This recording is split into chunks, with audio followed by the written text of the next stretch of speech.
오늘은 일곱 단어의 비밀 23번째 시간으로서 엘로힘 일곱 번째 시간입니다.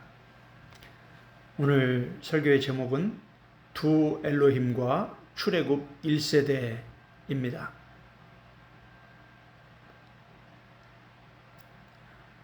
하나님께서 모세를 통해서 창세기부터 레위기, 민수기, 출애굽기, 레위기, 민수기, 신명기까지 5권을 기록하게 하시고 그것이 성경 66권 중에 제일 먼저 기록되어 있습니다.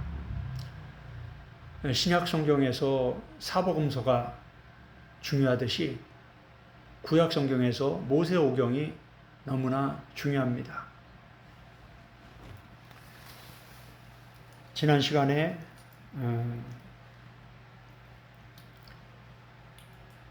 하나님께서 이스라엘 백성들을 구원하시고 광야로 이끌어 가셨는데 광야에서 구원받은 이스라엘 백성들의 다수가 하나님의 말씀, 하나님의 뜻, 하나님의 길,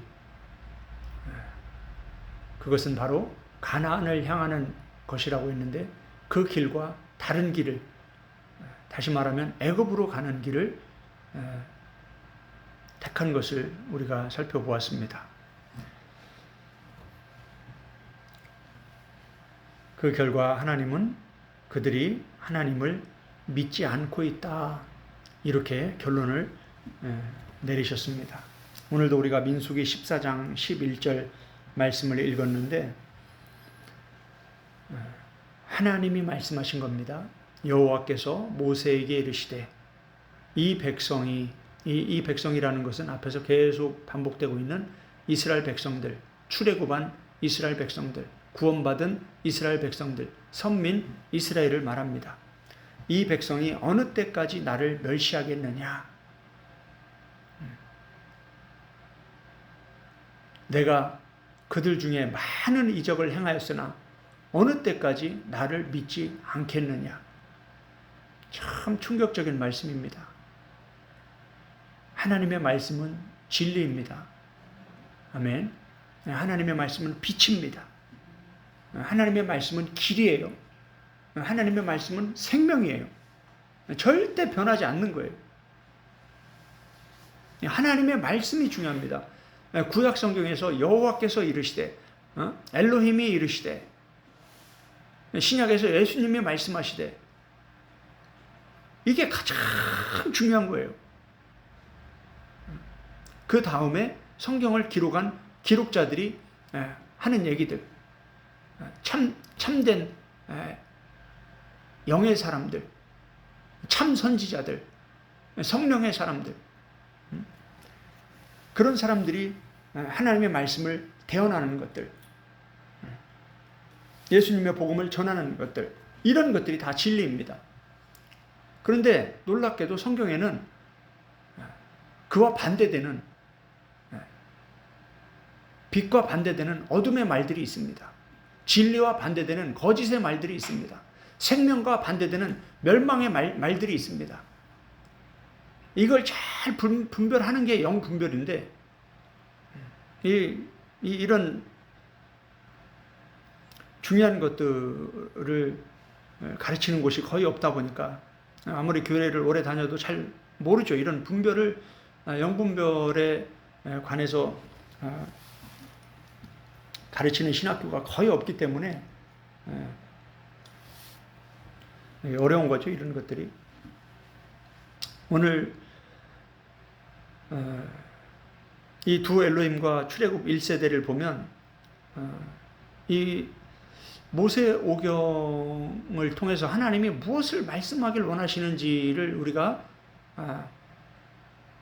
하나님의 뜻에 초점을 맞춰서 하나님의 관점, 하나님의 의도, 하나님의 목적, 하나님이 성경을 기록하시는 목적, 하나님이 성경을 통해서 우리에게 주고자 하는 메시지의 그 핵심이 무엇인지에 초점을 맞추고 이 성경을 보게 되면 참 충격적인 이 결론에 이르게 됩니다. 그런데 안타깝게도 구약 시대도 마찬가지고 신약 시대도 마찬가지고 지금 이 시대도 마찬가지예요. 많은 사람들이 이 하나님의 말씀, 예수님의 말씀에는 별로 관심이 없어요. 그리고 어디에 관심을 두냐? 사람들이 하는 말에 관심을 갖는 거예요.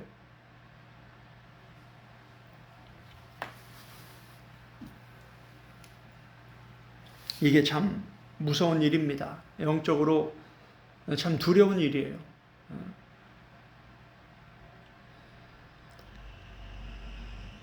먼저 두 엘로힘과 출애굽 1세대, 이 출애굽 1세대를 보면 이 사람들은 하나님이 특별한 은혜를 베풀어 주셔서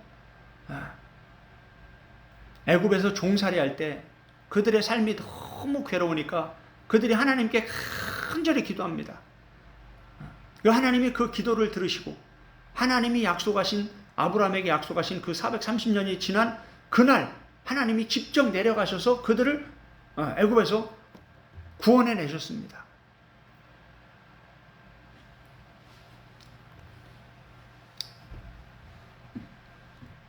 출애굽기 12장에 보면, 출애굽기 12장을 한번 보겠습니다.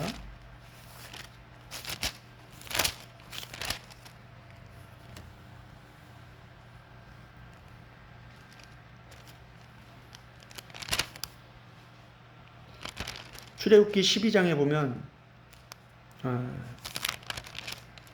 6월절에 관한 말씀이 있습니다. 6월절은 너무나 중요하죠.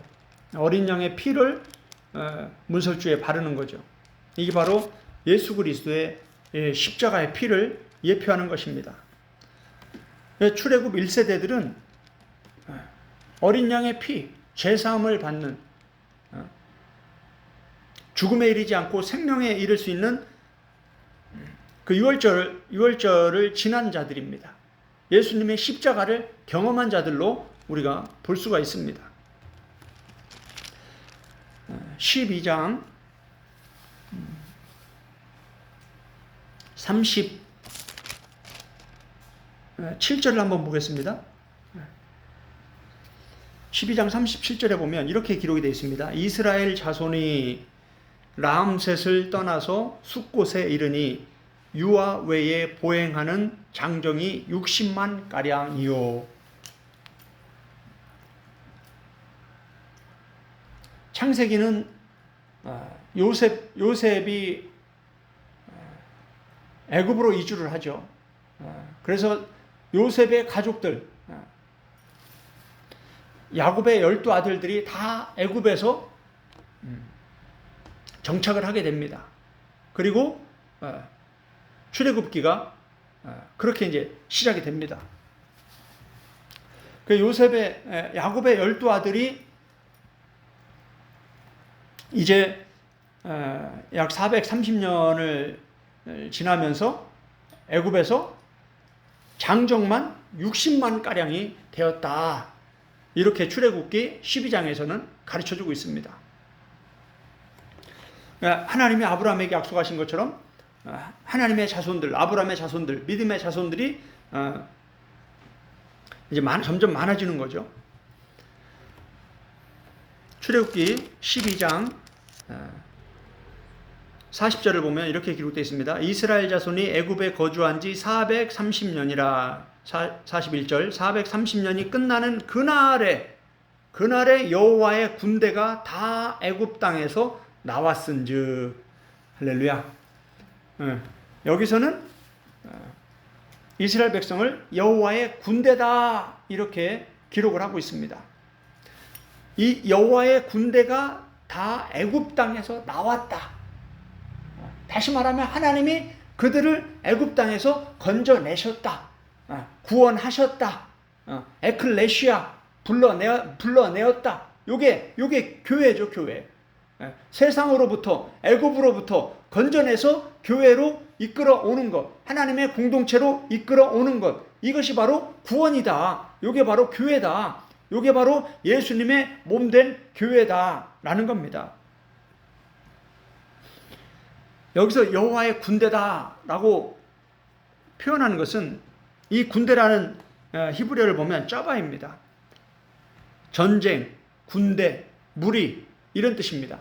다시 말하면 하나님이 이스라엘 백성들을 애굽에서 구원해 내셨는데 이들을 하나님이 군대라고 부르신 이유는 이제부터는 뭡니까? 구원받은 이후부터, 출애굽 이후부터는 이제 전쟁이에요, 전쟁.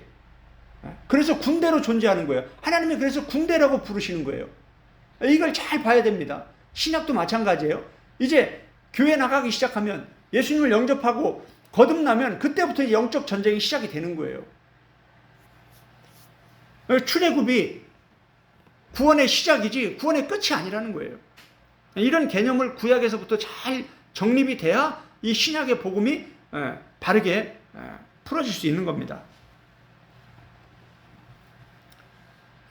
출애굽기 12장 51절에 보면 바로 그날에 여호와께서 이스라엘 자손을 그 무리대로 애굽 땅에서 인도하여 내셨더라. 할렐루야. 하나님이 엄청난 기적을 통해서 애굽을 완전히 박살을 내시고, 바로가 두 손을 번쩍 들고 아이고 하나님 죄송합니다, 빨리 하나님의 백성들을 데려가세요, 바싹 엎드려가지고 그렇게 하게끔 하나님이 아주 강력한 능력으로 초토화를 시켜버리셨습니다.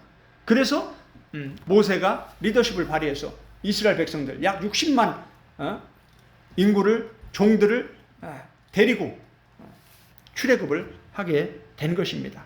전적인 하나님의 은혜죠.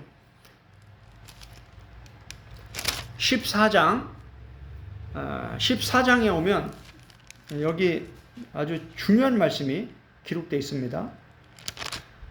14장 31절 보겠습니다. 출애굽기 14장 31절. 이스라엘이 여호와께서 애굽 사람들에게 행하신 그 큰 능력을 보았으므로. 이스라엘, 지금 출애굽 1세대는 어떤 사람들입니까? 정말 전무후무할 정도로 엄청난 하나님의 기적과 역사하심을 직접 눈으로 본 거예요. 그 사람들은. 이런 영적 체험을 하기가 쉽지가 않죠. 이런 특별한 은혜를 받는 것이 쉽지가 않다 이 말이에요. 그죠? 지금도 하나님은 동일하게 살아계십니다. 지금도 엘로힘은 역사하고 계셔요. 그런데 이렇게 강력하게 하나님이 직접 내려오셔서 이렇게 강력하게 역사하는 일은 많지 않다라는 거예요. 이런 일을 직접 눈으로 목도하면서 경험하는 것은 진짜 특별한 은혜라는 거예요. 이러한 특별한 은혜를 받은 사람들이다. 그러한 특별한 은혜를 경험하고 구원받은 사람들이라는 거예요. 선택받은 사람들이라는 거예요. 얼마나 중요하고 정말 귀한 그런 공동체입니까? 여호와께서 애굽 사람들의 행하신 그 큰 능력을 보았으므로 백성이 여호와를 경외하며. 뭐라고요? 백성이 여호와를 경외하며. 경외한다는 건 하나님을 두려워할 줄 안다라는 거예요. 아, 하나님 정말 살아계시는구나. 아, 하나님 정말 이렇게 무서운 심판의 하나님이시구나. 애굽을 이렇게 완전히 피바다로 장자까지 다 죽여버리고 이렇게 엄하게 심판하시는 심판의 하나님이시구나. 하나님은 참 경외해야 할 뿐이구나. 이렇게 하나님을 경외하며 여호와와 그의 종 모세를 믿었더라. 할렐루야. 여기서 믿었더라, 믿다라는 이 아만이라는 동사가 여기서 이제 기록이 됩니다. 이제 믿음이 여기서 이제 시작이 된다 이 말이에요. 그들이 출애굽 이후에 뭐가 생긴 거예요? 믿음이 생긴 거예요. 하나님을 경외할 줄 알고 하나님을 믿기 시작한 거예요. 이게 구원의 시작이에요. 이게 출애굽이에요. 이게 거듭남이에요. 이걸로 시작을 하는 거예요. 하나님의 은혜를 베풀어 주시니까 하나님을 경외할 줄 알고 하나님을 향한 믿음이 생기는 거예요. 그래서 하나님이 세우신 종 모세를 믿고 따라가는 거예요. 그래서 애굽에서 나오는 거죠. 그 홍해 바다도 건너고, 그래서 어디까지 갑니까? 시내산까지, 광야 시내산까지 가는 거예요. 그러면서 출애굽기 19장에 오면 어떻게 합니까? 하나님은 뭐라고 말씀하시냐면 여기까지는 내가 독수리 날개로 업어서 너희들을 데려왔다. 이렇게 말씀을 하십니다.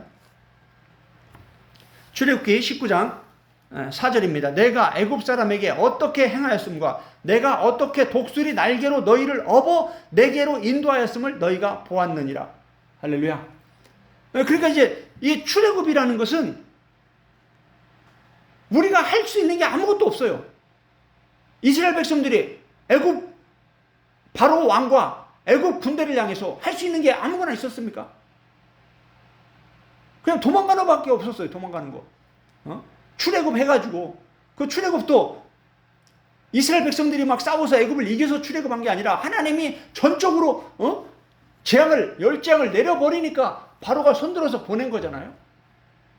홍해도 마찬가지죠. 이스라엘 백성들이 막 수영을 잘해서 홍해를 건너간 게 아니라 이스라엘 백성들이 막 싸움을 잘해서 쫓아오던 애국 군대를 물리치고 홍해 바다를 건넌 게 아니라 하나님이 전적으로 홍해 바다를 열어서 마른 땅같이 이스라엘 백성들이 지나가게 하시고 군대가 거기를 쫓아오니까 물을 다시 덮어서 이스라엘 애국 군대들을 그렇게 하나님이 다 무찌르신 거잖아요. 그러니까 출애굽에서 이 광야까지, 출애굽에서 시내산까지는 이스라엘 백성들이 할 게 없어요. 다시 말하면 전적인 은혜로 되는 거예요. 이 거듭남이라는 것은 오직 예수 그리스도의 은혜로 되는 거예요. 여기서 우리가 할 수 있는 게 없어요. 그런데 문제는 그 다음부터예요. 이제 시내산부터예요. 이제 시내산부터 이제 가나안까지, 이제 광야를 거쳐서 애굽에서 하나님의 애굽에서 이스라엘 백성들을 건져서 바로 가나안으로 들어간 게 아니라 어디를 거쳐 들어가는 거예요? 광야를 거쳐 들어가는 거예요. 이 광야가 너무나 중요한 거예요. 이 광야에서 핵심은 어디다? 시내산이다. 시내산에부터 시작하는 거예요. 하나님의 이스라엘 백성들을 애굽에서 건져서 어디로 이끌어 가셨다? 시내산. 그래서 이제 출애굽기 20장부터 이제 뭡니까? 하나님이 시내산에서 말씀하기 시작하는 거예요. 여기서부터 이제 말씀하기 시작하는 거예요. 이제 진짜 중요한 말씀이 이제 여기서부터 시작. 너희 이제 구원받았어. 너희 이제 내가 선택했어. 나는 너희의 하나님이야. 나는 너희의 엘로힘이야. 너는 나만 사랑해야 돼. 나 외에 다른 엘로힘을 섬기면 안 돼. 하면서 이제 뭐예요? 구체적으로 구원받은 이스라엘 백성들이 어떻게 하나님이 어떤 분이고 하나님이 구원한 목적이 무엇이고 이 광야를 어떻게 살아가면서 가나안까지 가야 되는지 이걸 가르쳐주고 있는 거예요.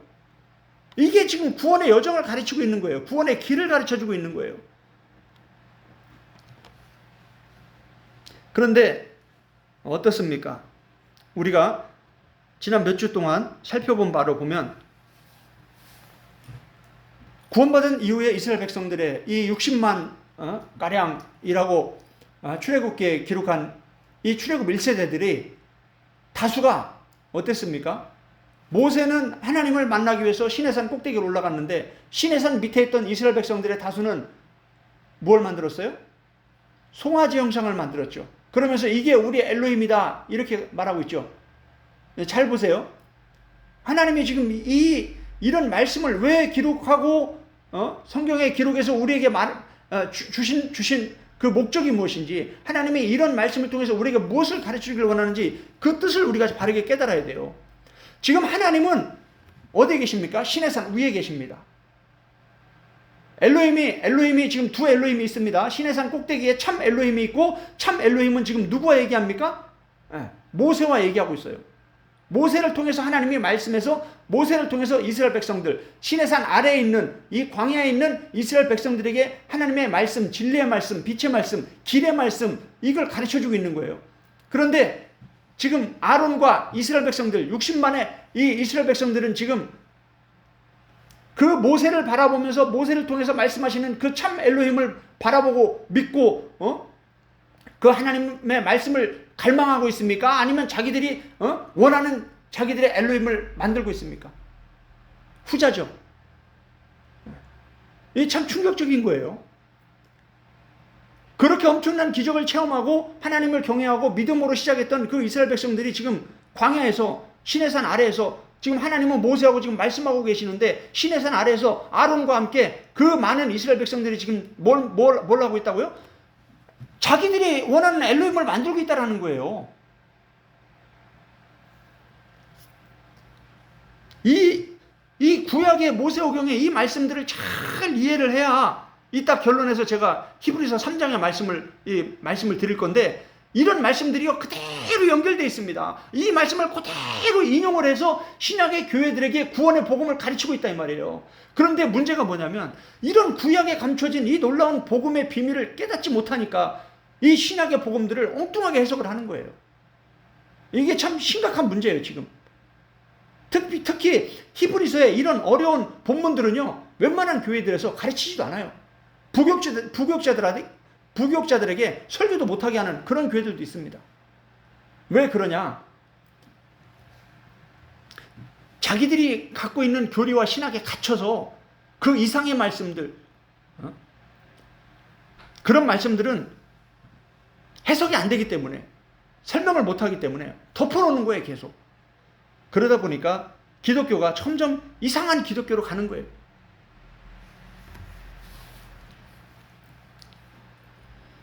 출애굽기 20장 1절, 2절, 3절은 우리가 살펴봤듯이 하나님이 엘로힘이 이 모든 말씀으로 말씀하여 이르시되, 하나님이 말씀하신다 그럼 너무나 중요한 거예요. 왜? 이게 진리이기 때문에, 이건 빛이기 때문에, 이건 길이기 때문에, 이건 생명이기 때문에, 이건 절대 바뀔 수 없는 거예요.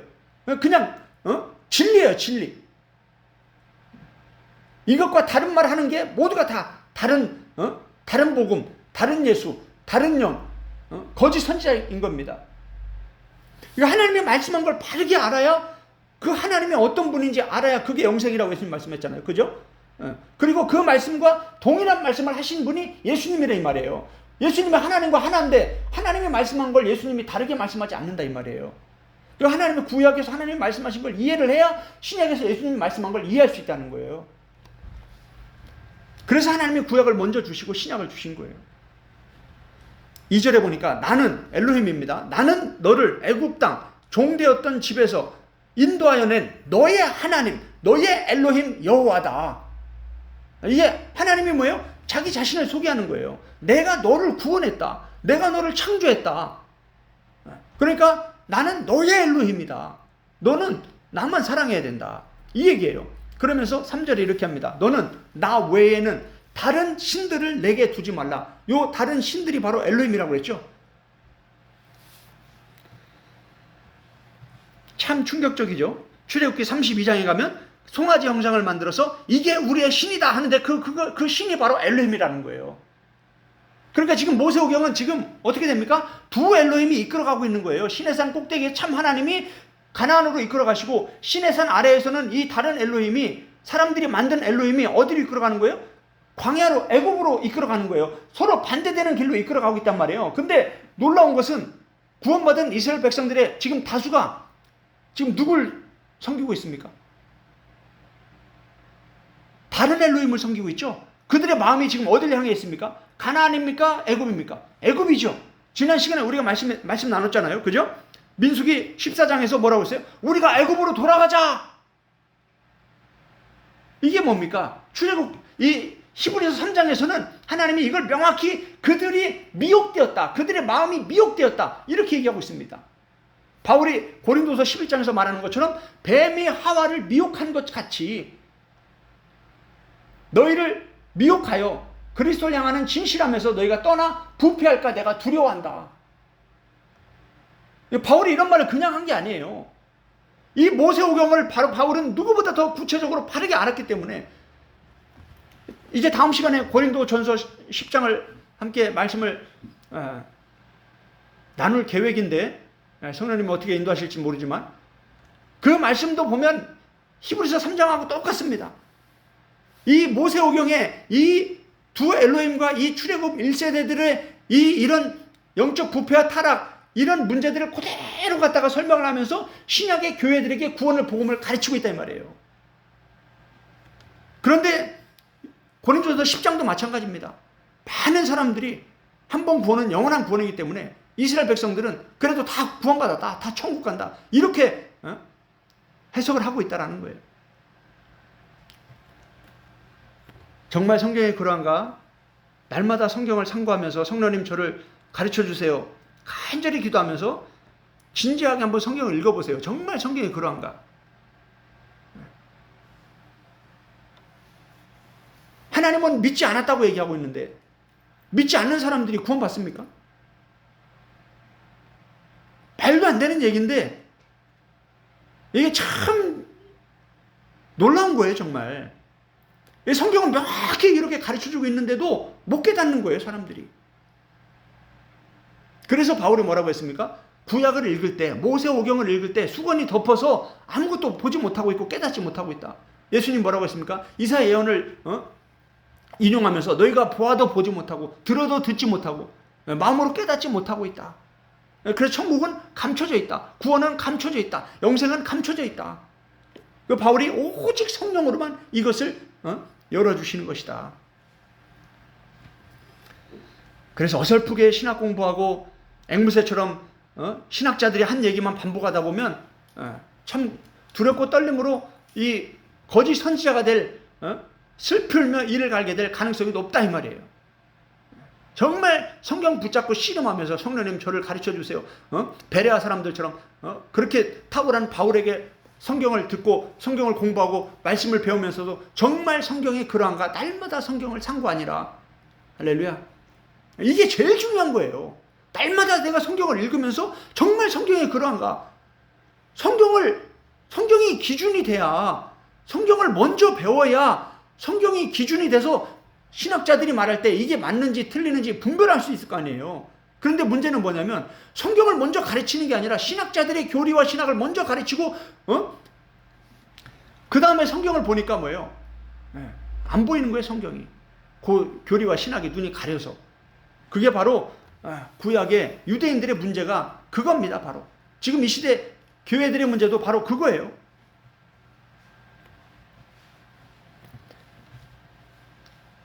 오늘 이 말씀만 잘 들어도 정말 성경을 진지하게 읽으면서 말씀을 사랑하는 사람들은 굉장히 충격을 받는 그런 내용들이 오늘 많이 오픈이 될 겁니다. 성령님의 도우심을 간구하면서 한번 잘 들어보세요. 그리고 한번 진지하게 한번 성경을 창세기부터 계시록까지 반복해서 한번 정독으로 한번 잘 읽어보세요. 100번, 1000번이고 한번 읽어보세요. 정말 성경이 그러한가? 사람들의 말에만 혹해가지고 그게 진리인 줄 믿고 따라가지 말고 맹신하듯이. 믿음은 말씀을 믿는 게 말씀인데 진짜 하나님의 말씀, 예수님의 말씀, 그 말씀을 믿는 것이 그게 참 믿음입니다.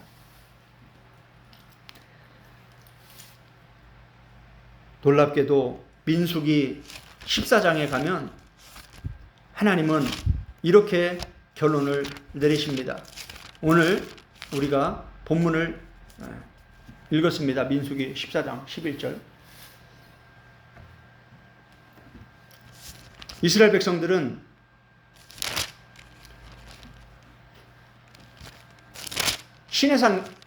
시내산에 구원받은 이후 애굽에서 시내산으로 바로 이동을 해서 시내산에서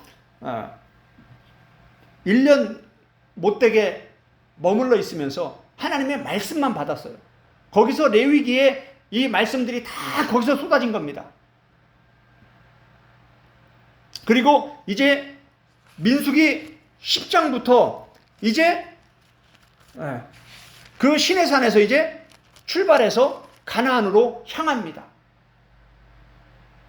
그러니까 민수기 9장까지는 출애굽기 20장부터 민수기 9장까지는 어디예요? 계속 시내산에 머물러 있으면서 하나님이 출애굽기, 레위기, 민수기의 말씀을 계속 주시는 거예요. 하나님이 모세를 통해서.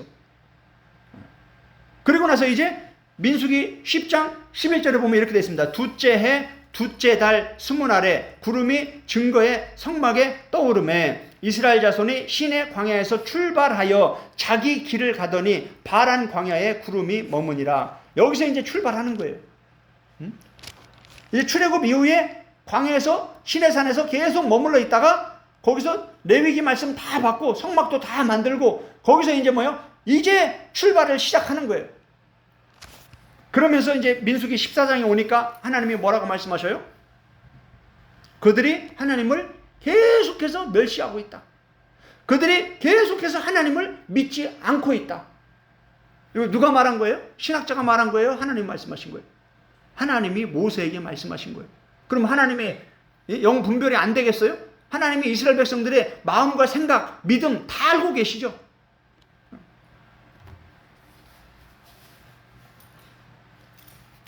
민수기 1장을 보면 한 번 더 이 이스라엘 백성들이 몇 명인지 이 숫자를 다 셉니다.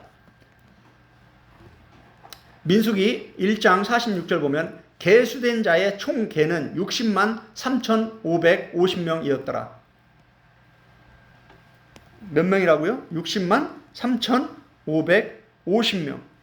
아까 출애굽기 12장 37절에 보면 유아들 외에 어린애들 말고 여자들 말고 남자만 60만 가량이었다 이렇게 가르치고 있습니다.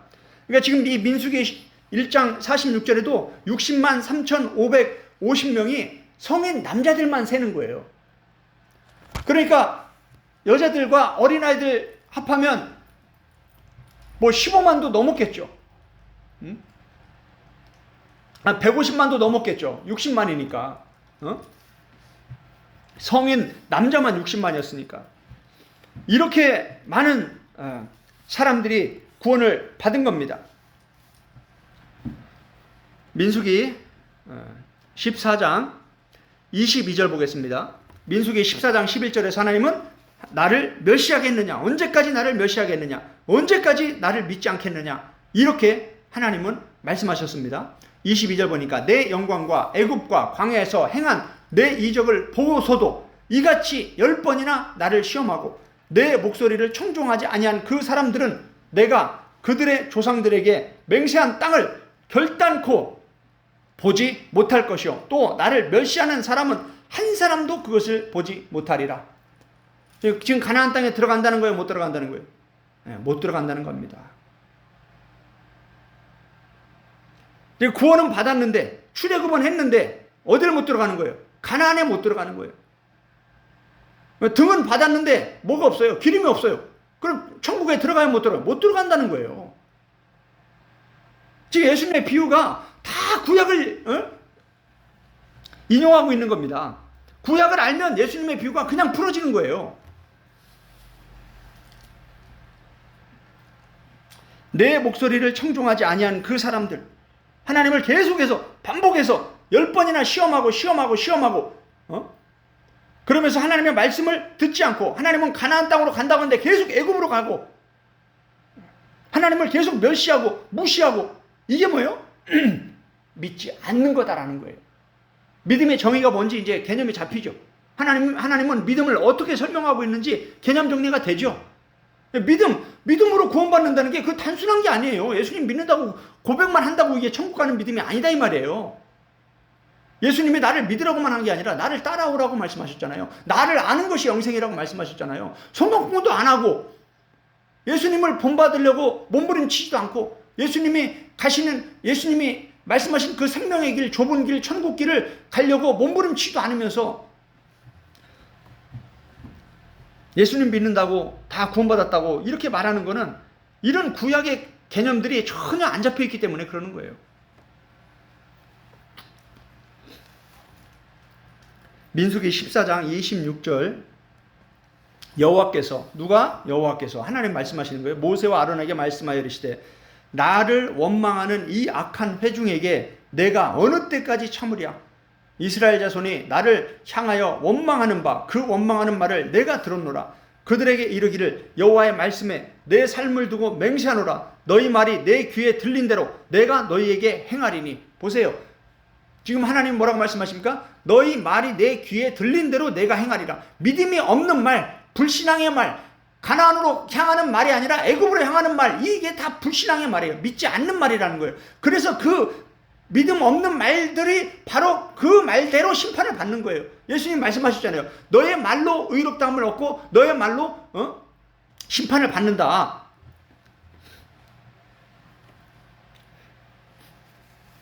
보세요. 29절 너희 시체가 이 광야에 엎드러질 것이라. 너희 중에서 20세 이상으로 계수된 자 곧 나를 원망하는 자 전부가 누가요?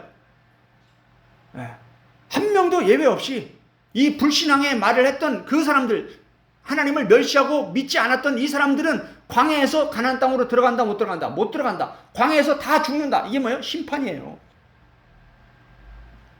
이런 말씀을 바울은 아니까 내가 많은 사람을 구원하고 내가 버림을 받을까 내가 두려워하노라 하면서 고린도서 10장의 말씀을 바울이 설명을 하는 거예요. 30절 여분네 아들 갈렙과 눈의 아들 여호수아 외에는 딱 2명 빠지는 거예요. 60만 3,550명 남자 성인들 중에서 구원받은 출애굽 1세대에 60만 3,550명 중에서 여호수아 갈렙 진짜 믿음의 말을 했던 갈렙 아니다. 우리는 가나안 땅으로 가야 된다. 그들은 우리의 밥이다. 하나님이 우리와 함께 하실 것이다. 하나님이 약속한 땅 그 땅으로 우리는 가야 된다. 딱 여호수아 갈렙만 그 얘기 했고 나머지는 다 아니다. 우리는 저들의 메뚜기와 같다. 우리가 저들에 들어가면 우리 아내들, 우리 자식들, 우리 가족들 다 몰살할 것이다. 우리 다시 애굽으로 돌아가자. 그러니까 뭐예요? 지난 시간에 말씀 나눈 것처럼 아주 밤새 통곡을 하면서 막 하나님을 원망하고 모세를 원망하고 왜 우리를 구원해가지고 이렇게 가나안 땅에서 몰살을 당하게 하냐. 얼마나 믿음이 없는 말입니까? 하나님이 애굽에서 어떻게 구원했습니까? 하나님을 믿지 않는 거죠.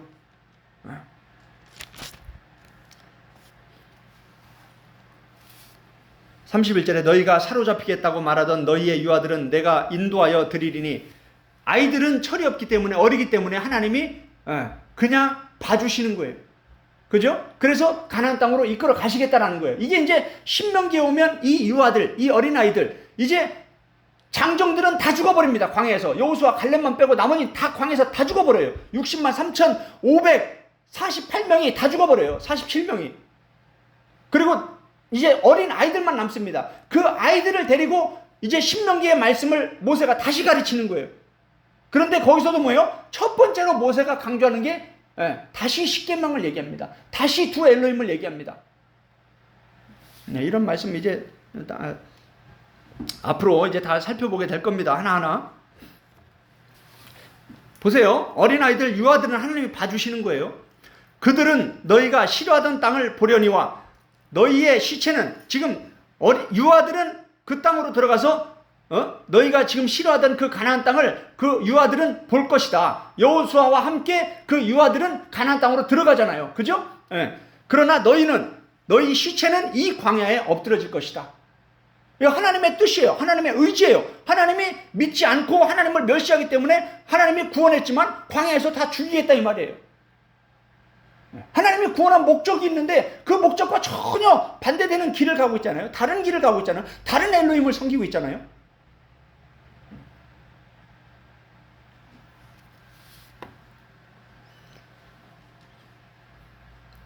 (34절) 너무나 중요합니다. 너희는 그 땅을 정탐한 날 수인 40일의 하루를 1년으로 쳐서 그 40년간 너희의 죄악을 담당할지니. 가나안 땅을 정탐한 날이 40일입니다.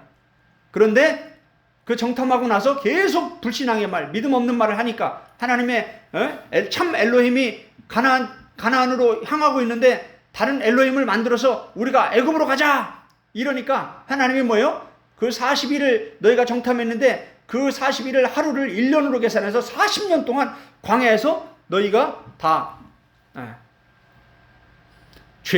그 죄를 감당하게 될 것이다. 너희는 그제서야 내가 싫어하면 어떻게 되는지 알리라 하셨다 하라. 아멘. 지금 하나님이 뭐 하는 거예요? 지금 참 엘로힘이 자신을 소개하고 있는 거예요. 지금 이 모세오경을 통해서 나는 이런 하나님이다. 나는 이 세상을 창조한 엘로힘이고 나는 애굽에서 내 백성을 구원하는 엘로힘인데 그들에게 나는 나 외에 다른 엘로힘을 섬기지 말라고 가르치는 하나님인데 그들이 나를 버리고 다른 엘로힘을 섬기면서 내가 말한 가나안 땅, 내 말을 무시하고 내 뜻을 무시하고 내 길을 버리고 다른 길, 멸망의 넓은 길을 가는 그들에게 나는 심판할 것이다. 그들을 내가 다 광야에서 죽일 것이다. 나는 이런 엘로힘이다. 이런 중요한 말씀들이 풀어져야 로마서 11장이 풀어지는 거예요.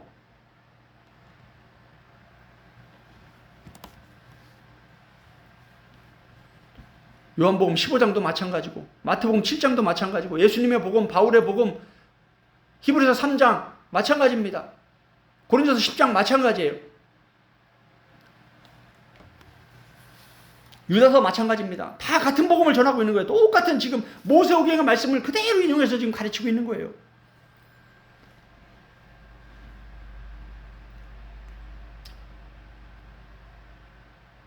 하나님이 싫어하면 어떻게 되는지 그때서 너희가 알게 될 것이다. 예수님 뭐라고 했어요? 너희가 깨어있으라, 준비하고 있으라. 깨어서 준비한 자들만 데리고 들어가는 거예요.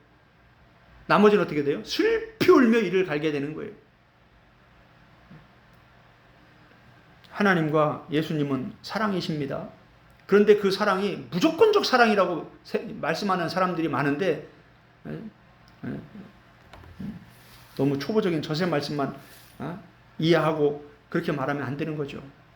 초신자들은 이해가 되지만 중직자들이, 사역자들이 그런 얘기를 하고 있다면 참 심각한 거죠. 이 사랑에 관해서는 영적 종합검진이라는 책을 통해서 제가 아주 구체적으로 설명을 해 놓았습니다.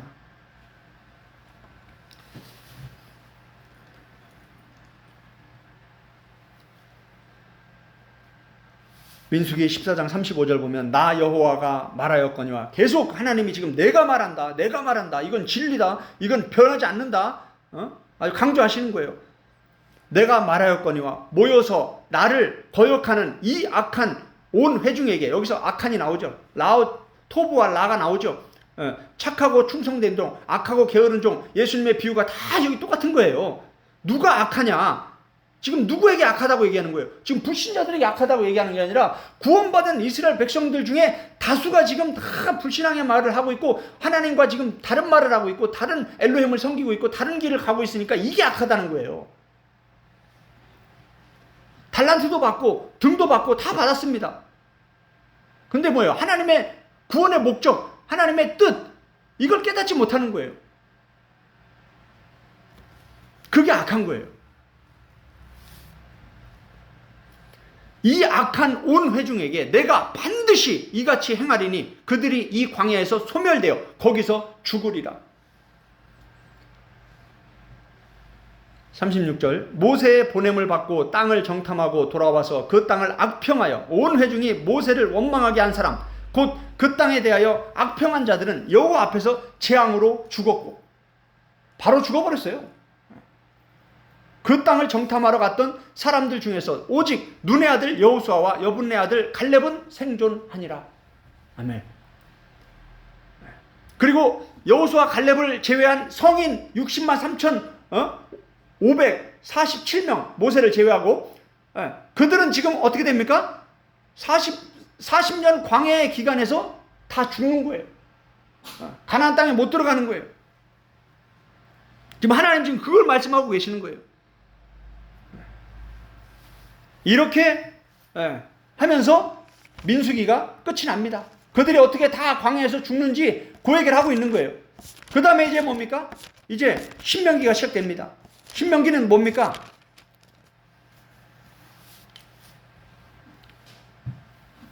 다시 이제 모압 평지에 모여서 모세를 한번 생각을 해보세요. 이 60만 3,550명이나 되던 그 많은 이스라엘 백성들, 자기 모세와 함께 출애굽했던 그 이스라엘 백성들 여호수아 갈렙을 빼고 다 죽었습니다. 광야에서. 그리고 여호수아 갈렙하고 이제 어린애들만 남았어요. 그 다시 신명기를 통해서 다시 하나님의 말씀을 전하는 거예요. 모압 평지에서. 그 지금 이 모세오경 전체를 보면 시내산과 모압 평야 요 두 개가 핵심이에요. 여기서 말씀이 선포가 되는 거예요. 아까 시내산에서 하나님의 말씀을 받고 나서 민수기 10장에서 이스라엘 백성들이 출애굽 1세대가 출발을 했죠. 마찬가지예요. 신명기에서 모압 평야에서 하나님의 말씀을 다시 받습니다. 십계명을 다시 받습니다. 그리고 나서 하나님이 왜 너희를 구원했는지, 너희 조상들이, 너희 부모들이 하나님께 불순종해서 하나님을 믿지 않아서 하나님을 멸시해서 멸망받은 거 너희가 다 눈으로 봤지 않냐? 그러면서 막 모세가 가슴을 치면서 다시 설교를 합니다. 너희들은 절대 다른 엘로힘을 섬기면 안 된다. 오직 하나님만 섬겨야 된다. 아주 철저히 교육을 합니다. 그러니까 뭐예요? 이 아이들이 여호수아를 리더십으로 세워서 이 출애굽 2세대들이 가나안 땅으로 들어가는 거예요. 그러면서 이 아이들은 다른 거예요, 신앙이. 그 부모들의 그런 멸망받는 걸 눈으로 보았기 때문에 야, 우리는 절대 저러면 안 되겠다. 그러면서 그래도 구약 성경 전체에서 그나마 영적 상태가 가장 좋았다고 말씀을 드릴 수 있는 부분이 바로 여호수아서예요. 여호수아서. 그나마 그래도 영적 상태가 상당히 양호했다. 이렇게 보게 됩니다. 왜냐하면 모세가 신명기의 말씀을 아주 계속 반복하면서 아주 눈물을 흘려가면서 모압 평야에서 이 같은 말씀을 또 전하는 거예요. 그러면서 이제 다시 출애굽 2세대가 시작이 되고 다시 행진이 시작되는 거예요. 가나안을 향해서. 그래서 모세오경이 핵심인 거예요. 창세기부터 출애굽기, 레위기, 민수기, 신명기가 핵심인 거예요. 이게 이제 계속 반복되는 거예요. 세대만 바뀌는 거예요. 원리는 똑같아요. 하나님의 말씀을 그대로 해요. 하나님의 목적 뜻은 가나안, 천국이에요. 예수님도 마찬가지예요. 계속 그 얘기를 하는 거예요. 천국은 마치, 천국은 마치, 천국은 마치. 예수님이 계속 가나안 땅, 그 땅. 이 다른 얘기를 하는 게 아니에요. 창세기 1장 1절 어떻게 시작돼요? 하나님이 천지를 창조하시니라. 하나님이 그 땅과 그 하늘들을 창조하시니라. 그래서 요한계시록 어떻게 끝나요? 하나님이 요한이 보니 새 하늘과 새 땅이 있더라. 처음 하늘과 처음 땅은 없어졌더라. 왜? 지금 성경 전체는 창세기부터 계시록까지 하늘과 땅 얘기예요. 가나안 땅 얘기예요. 천국 얘기예요.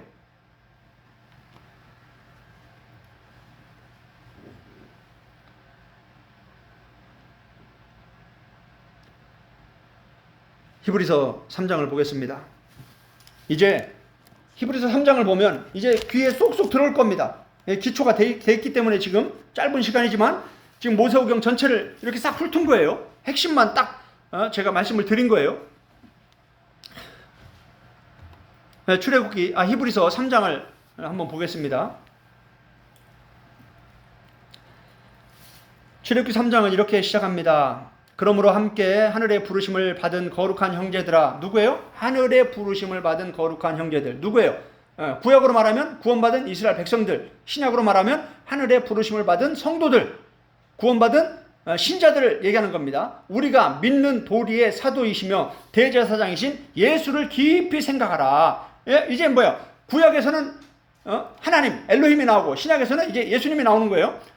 바울이 얘기한 것처럼 참 예수가 있고 다른 예수가 있어요. 이 참 예수는 천국으로 이끌어가는 좁은 길이고 다른 예수는 멸망으로 이끌어가는, 애굽으로 이끌어가는, 세상으로 이끌어가는 이 다른 엘로힘인 거예요. 그는 자기를 세우신 이에게 신실하시기를 모세가 하나님의 온 집에서 한 것과 같이 하셨으니. 보세요. 바로 모세가 나오죠. 그는 모세보다 더욱 영광을 받을 만한 것이 마치 집 지은 자가 그 집보다 더 존귀함과 같으니라.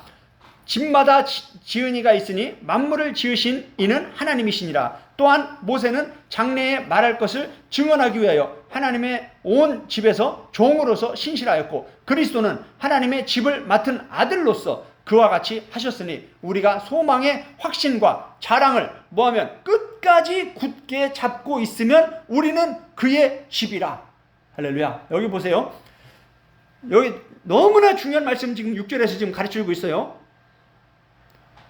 그리스도는 하나님의 집을 맡은 아들로서 그와 같이 하셨으니 우리가 예수 그리스도는 모세가 자기의 사명을 다한 것처럼 예수 그리스도 예수님의 사명을 다했습니다. 이제 중요한 건 뭐예요? 하늘의 부르심을 받은 거룩한 형제들, 우리가 중요한 거예요. 우리가 성도들이 중요한, 구원받은 성도들이 중요한 거예요. 소망의 확신과 자랑을 어디까지? 끝까지 굳게 잡고 있으면 우리는 그의 집이라. 지금 어떻게 가르치고 있어요? 구원의 시작과 과정과 끝을 가르치고 있죠. 끝이 중요하다. 시작은 은혜로 되는 거예요. 그런데 이 광야는 어때요? 광야는 순종이 필요하죠.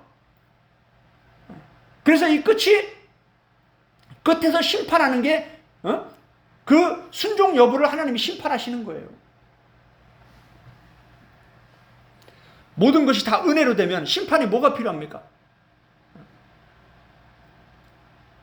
심판하시는 이유는 말씀하시고 그 말씀을 믿음으로 따라오는 그 순종을 하나님 보시기 때문에 심판하시는 거예요. 예수님도 마찬가지고요.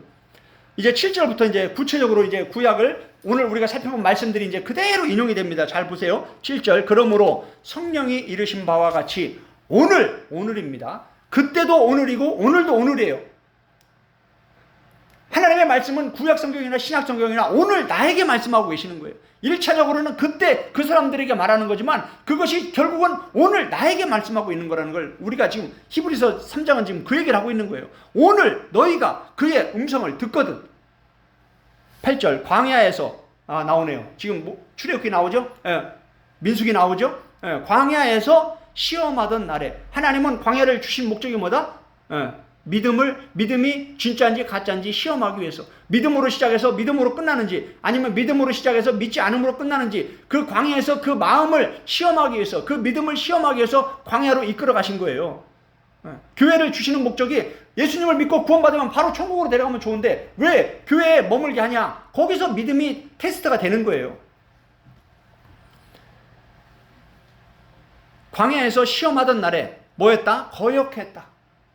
거역했다는 건 순종했다는 거예요. 반대, 거슬렀다는 거예요. 거슬렀다는 거예요. 참 엘로힘은 가나안으로 가는데 다른 엘로힘을 세워서 애굽으로 갔다 이 말이에요. 이게 거역했다라는 거예요. 요게 믿지 않았다. 요게 하나님을 멸시했다라는 거예요. 거기서 너희 열조가 나를 시험하여, 지금 출애굽 1세대를 말하는 거죠. 그들이 하나님을 10번이나 시험했다고 말씀했죠. 증언하고 40년 동안 나의 행사를 보았느니라. 하나님이 얼마나 많은 기적과 이사를 나타내셨습니까? 10절에 그러므로 내가 이 세대에게 노하여, 하나님이 기뻐했다 진노했다 이르기를 그들이 항상 뭐했다? 마음이 미혹되어. 이제 신약에서 이제 구체적으로 이제 분별이 들어가죠. 그들이 어땠다? 마음이 미혹됐구나. 그 미혹하는 자가 누구예요? 요한계시록에 나오죠. 옛뱀, 큰용, 마귀, 사탄, 온 천하를 깨는 자. 요게 미혹하는 자예요. 시험하는 자, 미혹하는 자. 요게 누구예요? 뱀이에요. 뱀, 사탄. 엘로힘이에요. 요게 다른 엘로힘이에요. 다른 엘로힘.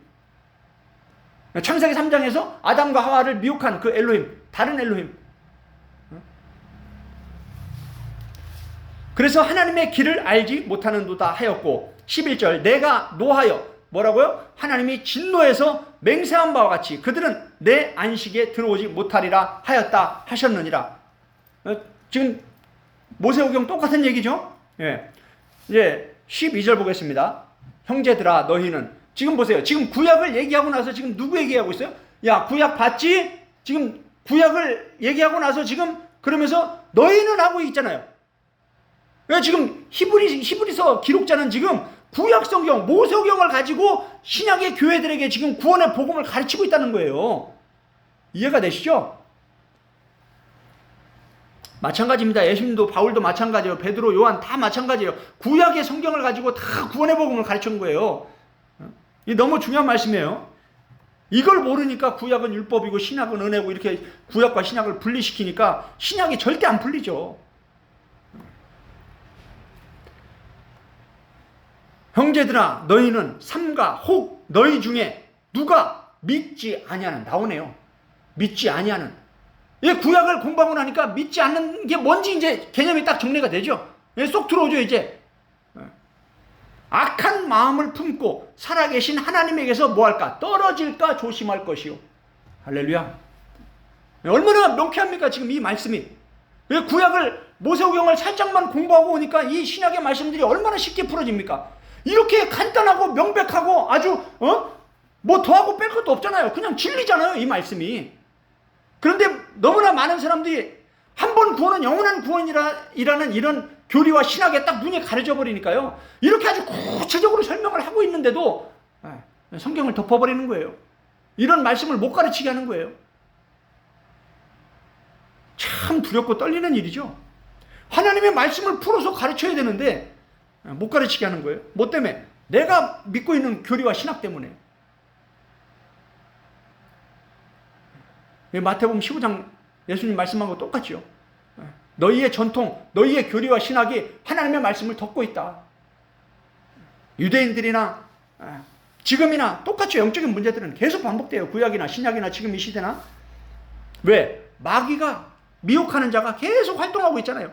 다른 엘로힘이 이 땅에서 계속 땅의 임금으로 활동하고 있잖아요. 온 천하를 꿰는 자다.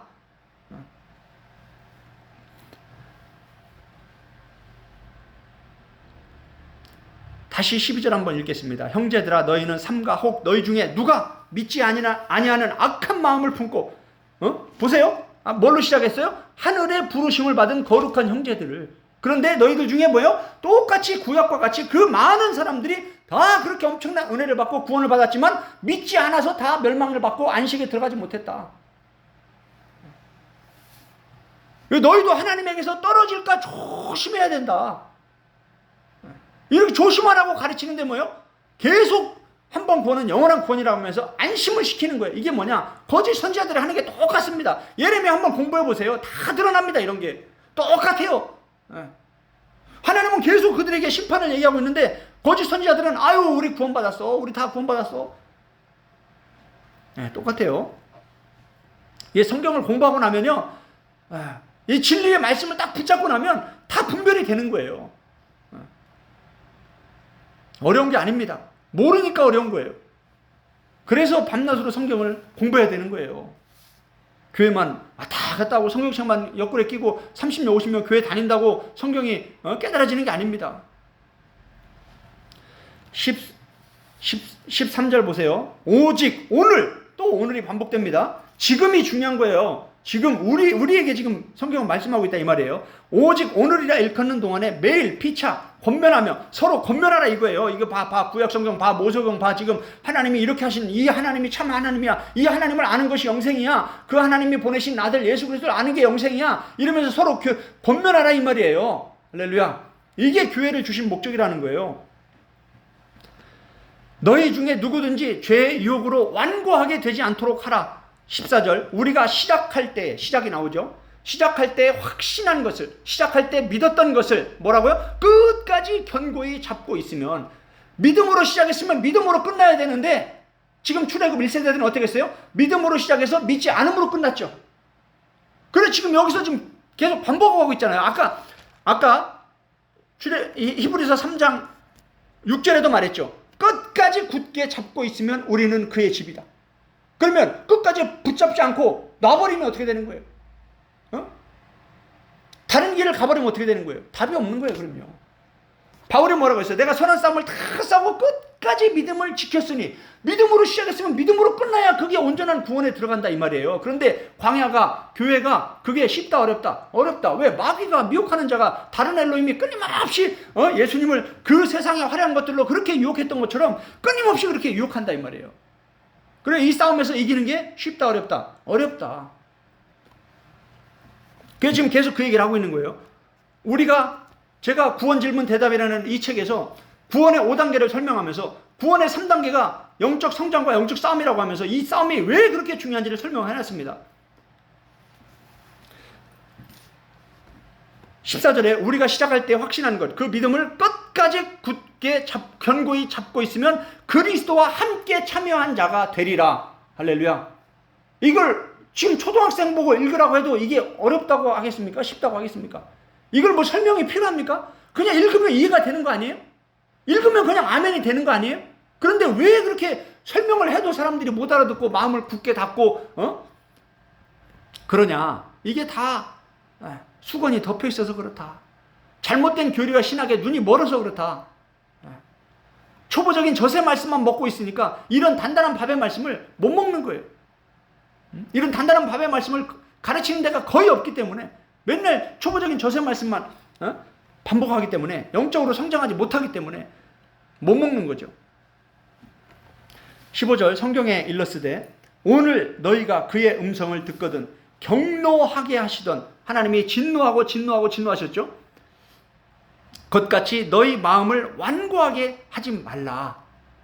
지금 뭐라고 말씀하고 있습니까? 오늘도 하나님은 지금 계속 말씀하고 계신다. 그런데 너희가 뭐 하지 마라? 마음을 완악하게 하지 마라. 마음을 완악하게 하고 말씀을 거부하지 말라. 말씀을 거스르지 말라. 지금 이게 지금 반복되고 있는 거예요. 왜 그러냐? 구약 시대나 신약 시대나 히브리서 기자 시대나 지금 이 시대나 똑같다라는 거예요. 영적인 문제들은 지금도 계속 마음을 완악하게 해가지고 이런 말씀을 안 듣는 거예요. 듣기 싫은 거예요.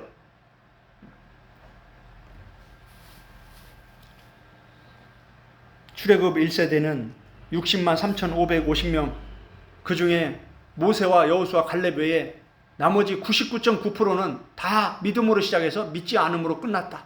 광야에서 다 죽었다. 하나님의 엄한 심판을 받고 죽었다. 하나님의 안식에 들어가지 못했다. 그리스도와 함께 참여하지 못했다. 그리스도의 집이 되지 못했다. 지금 이 얘기를 하고 있는 거예요. 모세오경과 지금 히브리서 3장은 그 얘기를 하고 있는 거예요. 지금 구약과 신약이 다른 얘기가 아니라 똑같은 얘기를 하고 있죠. 말씀을 마치도록 하겠습니다. 이 시간에 성령님 저를 가르쳐 주세요. 오늘 말씀을 통해서 너희가 성령이 오늘 너에게 하는 말씀을 듣거든 마음을 완악하게 하지 말라고 말씀하고 있는데, 우리가 마음을 완악하게 하면 성령님과 소통할 수가 없습니다. 이런 말씀을 붙잡고 씨름할 때 성령님이 가르쳐 주시고 열어주시고 깨닫게 해주시고 구약을 생각나게 하시고 신약을 생각나게 하시고 구약과 신약을 연결해서 이게 온전한 복음이다라고 가르쳐 주시는데 성령님이 그런 사역을 안 하셔요. 그게 계속 반복하는 거예요. 요한계시록도 마찬가지예요. 성령이 교회들에게 하시는 말씀을 들을지어다. 마음을 완악하게 하지 마라. 마음을 여시고 말씀을 생각하면서 성령님과 깊이 교제하는 시간, 나를 돌아보는 시간, 기도하는 시간, 영의 시간 갖도록 하겠습니다.